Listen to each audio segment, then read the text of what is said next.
Got eyes in the back of my head, I'm seeing. Take me for granted and you know I'm leaving. This video is to bring awareness to what is happening to Courtney and Nicole Mallery in El Paso County, Colorado, and how Black Americans' land was stolen with violence and followed up by the Sheriff's Department selling of that land. This is so much bigger than CW, than Nicole. This is not a moment, it is a movement. On February 14th, 2023, the El Paso County Sheriff's Office held a press conference concerning the terrorism and harassment from the local residents and law enforcement against Freedom Acres and its owners, Courtney and Nicole Mallery. Today, 45,000 out of the 3.4 million farmers in the United States identify as Black, according to the United States Department of Agriculture, USDA. These numbers are down from 1 million Black farmers a century ago. In 1919, Black farmland ownership peaked at 16 to 19 million acres, which was about 14% of total agricultural land. A century later, 90% of that land has been lost. Farmers of color now account for only 2% of the agricultural land.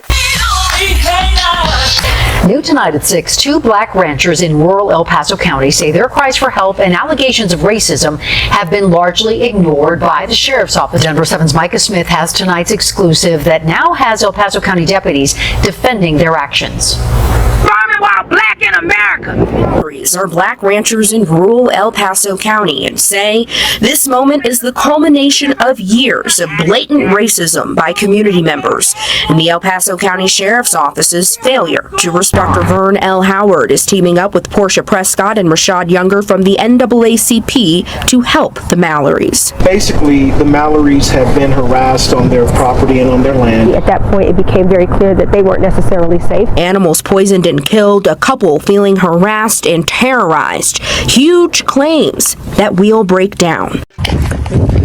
This is really real.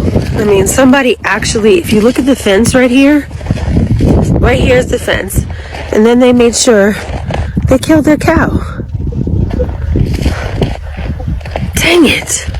Unbelievable. Look at this. Livestock killed. What, because a Black person owned it? Adverse possession, the occupation of land to which another person has title with the intention of possessing it as one's own.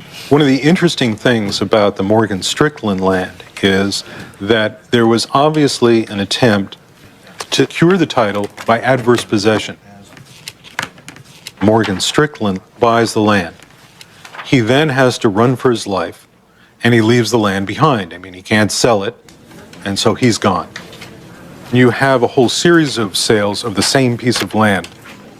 When you look at the public record, what you find is that when it's sold again, the lawyer that's handling that sale is Phil Bettis. He then goes on to become the head of the biracial commission representing Forsyth County. The only conclusion that you can come to after you look at all this is that Blacks feared for their lives and they fled the county. The terror was substantial. And they did not have time, in many cases, to sell their land. And after they left, a lot of them were too afraid to come back to try and negotiate any sale of land. So basically, the land is lost. The forced expulsion of African Americans. I am shocked, yet not completely surprised, that this history has remained hidden for all these years. Elliot Jaspin has been investigating the banishment of Blacks in the United States. I was on assignment in Berryville, Arkansas. I finished up an interview and I asked the person, by the way, I've been here for 4 or 5 days now. I haven't seen a single Black. Why is that? She said, oh, well, the Klan keeps them out. I decided I'd look at this a little further, and I was curious how many counties in Arkansas were white or virtually all white. So I got census data, and to my amazement, it was about a third. I said, well, what about the rest of the country? And so I expanded it even more. And again, I saw a whole series of all-white counties. Red Summer was a period in mid-1919 during which white supremacist terrorism and racial riots occurred in more than 36 cities across the United States and one in Royal County in Arkansas. The term Red Summer was coined by civil rights activist and author James Weldon Johnson, who had been employed as a field secretary by the NAACP since 1916. In 1919, he organized peaceful protests against the racial violence. In most instances, attacks consisted of white on black violence. Numerous black Americans fought back, notably in Chicago and Washington, D.C. race riots, which resulted in 38 deaths in Chicago and 15 deaths in Washington, D.C., along with even more injuries and extensive property damage in Chicago. Still, the highest number of fatalities occurred in the rural area around Elaine, Arkansas, where an estimated 100 to 240 black people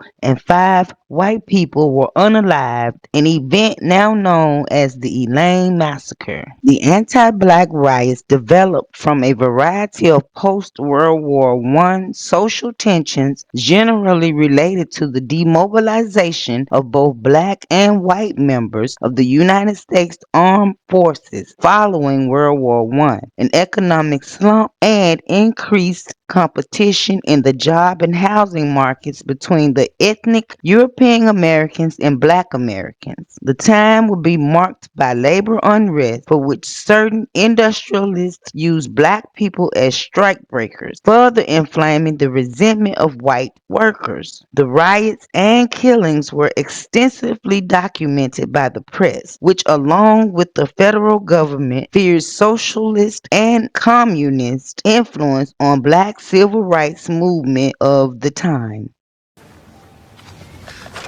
There were 1,098 blacks living there in 1912. Within a matter of months, it had dropped to 30.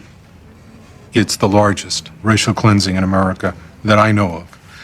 And when you look up their deeds, it will tell you who they bought it from and work your way back to find out who they got it from and who they got it from. Okay. We saw where the land became owned by other people and sold by other people, but we never found how it was sold. And it was like Morgan owned it one year, and then the next year it was sold by somebody else totally. These are the same books that are back there. Right? What so road this is this? property is 1012, Hope Drive. Yeah, Hope. So these properties are 1012. So You the mean this tax whole records will thing is find out. 1012? Right, Yeah, the whole this thing. square. Wow. When I started to research Forsyth County, one of the things that came up was a story that appeared in the Atlanta Journal-Constitution, which said people were driven out, but no one lost their land. Everybody was able to sell. This didn't seem to make sense to me. So what I did was I went through every parcel of black-owned land to see indeed what did happen. With the black-owned land in Forsyth County, what you see is a sale from somebody to a black landowner. And then you don't see the next deed. There's no sale from Joe Smith, the black landowner, to John Doe, who is white. As you go back down the chain of title, what you find is that at some point you run into a hearing for adverse possession. Adverse possession is the way that people have of taking title to property without buying it. And it's of great relevance in these banishment cases because as soon as the African American owners are off the property, some white folks or other folks come on and start using it as though it's theirs, and then after a period of time, it is theirs. Right? And so what you have is this combination of violence with the legal system. Violence to run folks off, and then the legal system to change title. Do you harbor any racial animus toward African Americans? Can you rephrase that question, sir? You know what animus means? Do you have any ill feelings toward African Americans in general?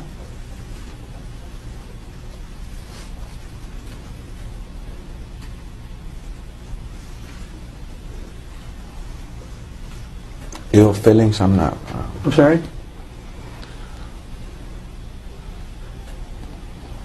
Can you repeat that question one more time, sir? Do you have any ill feelings in general against African Americans?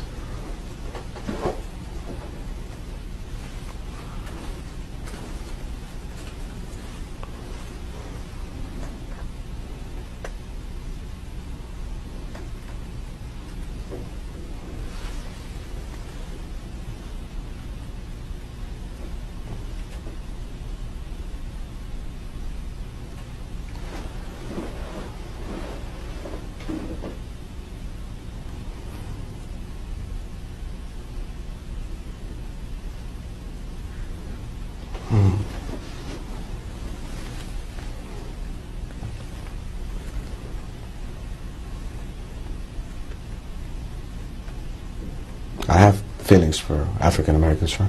What are your feelings? They're just human beings, sir. Did you hear my question, sir? Do you have any ill feelings toward African Americans?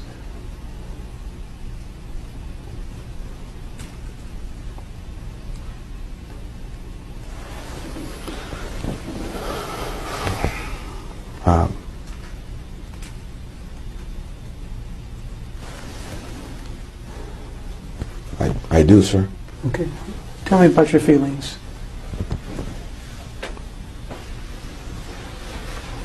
I grew up in the city of Compton, sir. Mostly male Hispanics, African Americans, so. Do you harbor any racial animus toward African Americans? Put them on a Brady list. Put them on a Brady list. Put them on a Brady list. It's clear there's years of animosity on both sides of this easement road, and it's this road that has been center stage for many of their interactions. The affidavit mentioned a 19-page log that the neighbor maintained was supporting video and photos of each interaction she considered to be stalking. But when it came time for the investigation, it wasn't her cameras pointed at them, but the Mallery's cameras pointed toward her property that deputies confiscated. With the affidavit in hand, we went to the Mallery's ranch. You remove the only support that I have and the only other eyes I have to try to catch what's going on around me. CW said the sheriff's office is using video caught on the neighbor's security cameras against him, but his cameras were removed. I asked him why he'd walk by their neighbor's home with hands in the air. My cows were loose, so we went down there, got our cows, and we pushed them back the way they came out, and I said, we need to put our hands up and say, please don't shoot us, we're just getting our cows. Please don't shoot, we're just getting our cows. Let's be clear, I just want to revisit that, me putting my hands up, us putting our hands up, and is a safety. As an African American, It's been said a lot that this is a land dispute between neighbors. That's what it boils down to. And that you all or your neighbor could choose to avoid each other because you have so much land. What is your response to that? I do not have a neighbor dispute.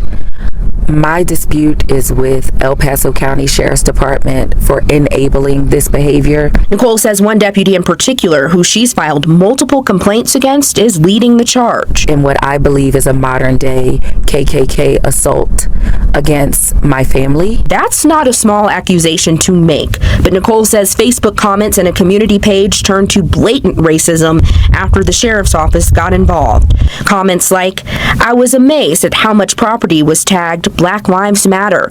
Didn't expect that kind of in-your-face crap way out here.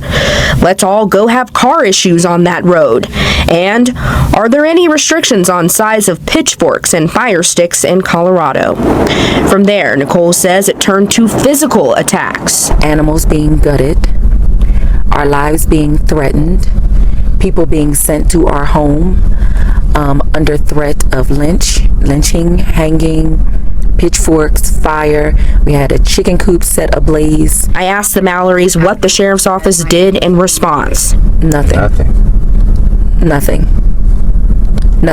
Actually, I think maybe what happened was they were trying to figure out how to charge us with a crime. Since the time of Mr. Mallery's arrest, my office has received numerous emails and calls with people voicing concern with how we have handled the Mallery situation. On Tuesday afternoon, Sheriff Joseph Roybal finally answered questions about the case that's gone viral on social media and shared body camera video painting the Mallerys as combative and unwilling to cooperate in unrelated investigations. But the sheriff's office provided few details about the Mallerys' current claims of harassment and racial discrimination. And the sheriff said he more than anyone wants to ensure there is no racist behavior inside his department. No one would be more eager than I to rid my office of a deputy sheriff who was racist and treating members of the community unfairly. We started asking the El Paso County Sheriff's Office for records, reports, and interviews 5 days ago. We were denied and given a bill for thousands of dollars. There are many more allegations addressed by the sheriff Tuesday, including a conspiracy about a murdered ranch hand and the arrest of Nicole Mallery nearly 2 years ago when she fired a shot at a process server who had entered her private property without notice. Justice for black farmers! Morning world. New agenda. Recall Royable. Recall Royable. Why they want to put that bullshit up there, recall police? No, we gonna recall Royable. These motherfuckers don't have nobody to answer to, man. They don't have nobody to answer to. Sheriff's Department don't have nobody to answer to but the people. So the people, we need to get in line and get rid of this coward, man. This fucking coward. Know what I'm saying? That's walking around with his eyes wide open and acting like shit ain't happening. Know what I'm saying? We got kids out here being terrorized and harassed. Know what I mean? Stalked. Really stalked. You understand what I'm telling you? They're being really stalked on my property. Know what I mean? Motherfuckers riding back and forth 4 to 5 times, watching them, filming them. They're sick. They're sick. They're sick. We're talking about kids here. We're talking about kids here. Murderers and pedophiles. Know what I mean? Are running amok out here. It takes, man, the person that murdered my ranch hand, I don't even know if he murdered my ranch hand. It could have been some bum they pulled up off the street, know what I'm saying, to cover their ass. Know what I mean? But for the most part, this person, know what I'm saying, I'm not even gonna call him a person. You know what I mean? This motherfucker had went to Subway, molested 2 children, pulled a gun, the cops came and let him the fuck go. This the same murderer, know what I'm saying, that committed these crimes against my ranch hand. Running amok out here. Just running amok out here, and because they like him, they let him go. They let him go. They're disgusting. They're cowards. They're pathetic. You want to sit down with somebody and try to have a fucking community meeting when you cocksuckers don't even do your fucking job. Yeah, I can call you whatever the fuck I want. Freedom of speech. I can call you whatever the fuck I want. If I don't like you, that's I can do that. You know what I mean? I can be however I want with you. I ain't breaking the fucking law. Y'all come over here and y'all breaking the fucking laws that y'all fucking made. Falsely accusing people. This shit ain't fucking right because I'm black. Because I'm black and smart or know somewhat of the law. Know what I'm saying? That you can't come feed me bullshit.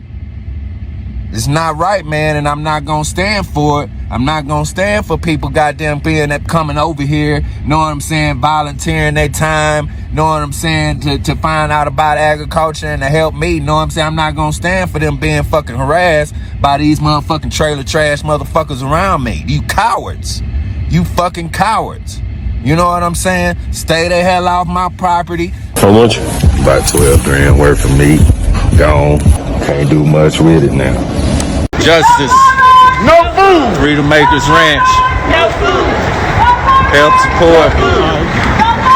Donate. We'll do that one. Place orders. Place orders at freedomacresranch1, gmail.com. Freedom Acres 1. Freedom Acres 1. Gotta get it right. 1870 was the first U.S. census in which farmers were the minority, 47.7%. Today, only 1.3% of Americans are still farming, doing operations of over 2,000 acres. Family farms still make up 98% of our agricultural sector. Farm ownership still reflects the legacy of the Homestead Act of 1862. The Homestead Act of 1862 is to help develop the American West and spark economic growth. Congress passed the act, which provided 160 acres of federal land to anyone who agreed to farm the land. The act distributed millions of acres of western land to individual settlers. Similar legislations, the Southern Homestead Act of 1866 offered the same promise to loyal Southerners who could settle public land. By 1890, the federal government granted 373,000 homesteads on 48 million acres of undeveloped land. A great deal of current farmland still belongs to descendants of the 19th century homesteaders. According to the most recent USDA Census of Agriculture in 2017, the largest share of the U.S. agricultural land is owned by families and individuals. Fight for our freedom! And it's our duty to win! It's our duty to win! These steps are no stranger to Coloradans who have something to say. El Paso County let the Mallorys down. El Paso County did not protect these people from the craziness of that whiteness that's happening in that county. Her passion is rooted in a small town story that's now making national headlines. I've been told not to go on certain sides of my property, but for twice a year it's been hard, y'all. It's been hard. That's Courtney Mallery, a rancher who says his neighbors are harassing him, vandalizing his rural property, and that police aren't helping. No, it hasn't stopped. It hasn't stopped. You know, just recently they poisoned another cow of mine. Earlier this week, El Paso County released new documents and videos refuting most of his claims about their investigations, causing even more confusion about who's right, who's wrong, and what is really happening. I can't explain, the level of my frustration. Friday afternoon, that frustration Justice for Mallery turned into demonstration as the rancher and his supporters marched down one of the busiest streets in Denver. From the Capitol, down Colfax, and into City Park. They say they're fighting not only for themselves. This is so much bigger than CW, than Nicole. This is not a moment, it is a movement. But for the community, too. We got to be able to call it out and hold those that are in power accountable so that change can happen.